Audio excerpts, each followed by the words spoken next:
Welcome back to Montana this morning as we come up on 6:45. Just admiring the beautiful colors in the sky on this Monday. Hey, Valentine's Day. A little reminder there just in case you need to stop and get a gift for your Valentine. Let's go ahead and jump right into news. Our top story this Monday morning, a game everyone is talking about. Fans celebrated a dramatic Super Bowl victory after the Los Angeles Rams squeezed past the Cincinnati Bengals in the last moments for a 23-20 victory. The Super Bowl 56 win makes the Rams the second consecutive host to win the championship after Tampa Bay became the first ever a year ago. President Biden told Ukraine's president that the United States and its allies would respond, quote, swiftly and decisively if Russia invades Ukraine. Diplomatic efforts to defuse the crisis are ongoing, but the U.S. warns an attack could be imminent. If that happens, President Biden has vowed tough economic sanctions against Russia. At this hour, firefighters in Glendive are still battling a massive fire at a historic building on Bell Street. These images are coming from Kevin Lockwood, who's traveling from Billings and staying at the motel across the street from the building in town. He says the commotion started at about 10 o'clock last night when fire trucks arrived to the report of smoke and flames shooting from the building. He watched as the building finally collapsed and firefighters barely escaped. He says the fire was really cooking at 1:30 a.m. when 100-foot flames shot in the air. At this time, we aren't sure what the cause of the fire is and whether there is injuries. Kevin says it appears the building is a total loss. Well, today is the first day students and staff in Billings public schools are not required to wear a mask to class. The mask mandate has been in place since the start of the school year. Superintendent Greg Upham made the announcement last week and based it on declining COVID cases and improved attendance rates for students and staff. He said masks are still welcomed and encouraged, and they will continue to monitor COVID data. It's important to note face coverings are still required on school buses based on the federal mandate. N95 masks will be available to students this week. Across the country, states are loosening restrictions when it comes to the coronavirus, even though the federal government and the CDC continue to say masks should still be worn inside public spaces. So how close are we to the end of this health crisis? Reporter Joe St. George breaks down the numbers, the data, and why some public health experts are saying the country has a looming booster shot problem. Pandemic restrictions from California to New York are going away by the day. The nationwide chart of new COVID cases, which spiked over the holidays and throughout January, is leveling off. There are now fewer than 100,000 COVID-related hospitalizations for the first time in over a month. All of this good news may have you wondering if the CDC or the federal government will change their pandemic rules. How close is normal? For the moment, it appears as though the federal government will not be changing any of its guidance. Masks on airplanes are expected for a while, and some public health experts say that's a good thing because of an emerging booster problem in the U.S. It's woefully low. Dr. Eric Topol is a public health expert with the nonpartisan nonprofit Scripps Research, which focuses on data in American medicine. He says while the number of unvaccinated Americans is a continuing problem, the number of Americans who are not getting a COVID booster should be closely watched, too. Around 60% of fully vaccinated Americans have chosen not to get a booster shot. Yeah, the boosting problem is a very serious issue. Dr. Topol's fear is that another variant could emerge somewhere around the world in the coming months, setting back all of this progress. And while he acknowledges being fully vaccinated still offers protection, the data shows fully vaccinated and boosted individuals are better protected. Gotten the booster shot. While President Biden has encouraged booster shots, he has not ordered the CDC to change the definition of what it means to be fully vaccinated. Currently, the status is given if someone has received one dose from Johnson & Johnson or 2 doses from Pfizer or Moderna. You can be fully vaccinated but not boosted. Why? The CDC is preferring to classify boosted Americans as being, quote, up to date on their shots. Instead, a similar phrase to what's used when you get the annual flu or tetanus vaccine. It's a 3-shot vaccine. It should be stipulated as that. Dr. Topol has lobbied to change that, believing all of this is confusing Americans who desperately want the pandemic to end. In Washington, I'm Joe St. George. Thank you so much, Joe. Now, closer to home, Billings voters put a stop to recreational marijuana sales within city limits back in November, but they also made it much harder for medical marijuana suppliers to set up shop in town. So hard that as we approach the deadline for new licenses, there hasn't been a single application. MTN's David J. looks at why. Montana Advanced Caregivers has been in the medical marijuana business since 2009. It has one location in Billings and 3 others outside the city limits in Yellowstone County. Our locations that sit in the county have no licensing requirement from the county. Rich Abramite, Montana Advanced Caregivers co-owner and CEO, says he will need to apply for 3 city business licenses: medical marijuana dispensary, marijuana cultivator, and marijuana manufacturer, each costing nearly $4,000 for a total of nearly $12,000. The fee structure was determined based upon an estimated number of businesses that we thought may apply to locate within city limits.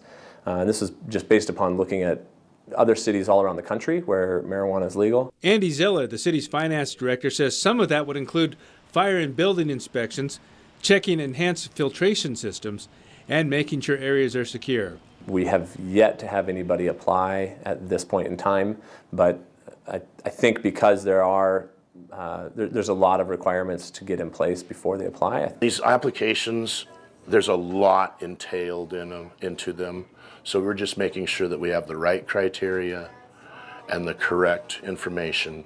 Up to 8 will be given a medical marijuana dispensary license, and Abramite expects his company to be the only one applying, while Zeller anticipates seeing some applications by the March 31st deadline. In Billings, David J., MTN News. In other news now, as inflation forces us to cut corners, many of us have turned to store brands, but even those prices are now on the rise. So what's behind the increase? Consumer reporter John Matarese gets the answers. Many shoppers these days turn to store or house brands to save money. They're so popular that Mary Jackson finds them sometimes selling out. They're out of all the generic stuff because everybody's buying it because they've upped the prices on everything. But Carol Pearson suspects even those generic brands are raising prices too. Are those cheap anymore, or are those still getting pricey? Those are pricey too. Even the house brand? Even the house brand, yeah. It can be tough to remember if the price of some store brand item you buy has gone up unless you save receipts. And we did. Our receipts from one Ohio store showed that since last September, store brand napkins that were $179 are now $199. Canned seltzer water that was $275 has since jumped to $399. Paper towels that were $379 are now $399 for the exact same item. And at one Missouri store we checked, milk prices shot up 20 cents. They couldn't keep it down forever. And that's why now we're starting to see these increased prices, regardless of if you're a national brand or a store brand. Kelly Goldsmith is a marketing professor at Vanderbilt University. And that leads to this price increase because everybody's backed up. Everybody's dealing with labor shortages. Everybody's dealing with supply chain shutdowns. And I will say these stores have really tried to prevent passing along that increase. But does this mean store brands will be the first to bring their prices back down? Walmart, Target, and Kroger would not comment about prices to us, but Kelly said, these are well-managed, highly profitable companies. They want to make money by selling to you. So it's in their best interest to solve this problem. After all, the store brand makes sense only when it's cheaper than the big name brand. So retailers will keep trying to sell their own brands for a bit less so you don't waste your money. I'm John Matarese. Well, every business is doing their best to fight through the current supply chain challenges. But as MTN's Andy Curtis found, some businesses are not only making adjustments now, but planning for an uncertain future. Well, the road back to normal is still quite a bumpy one. And for businesses like Helena Heavy Equipment Company, Empire Equipment, they're taking on the challenges as they come.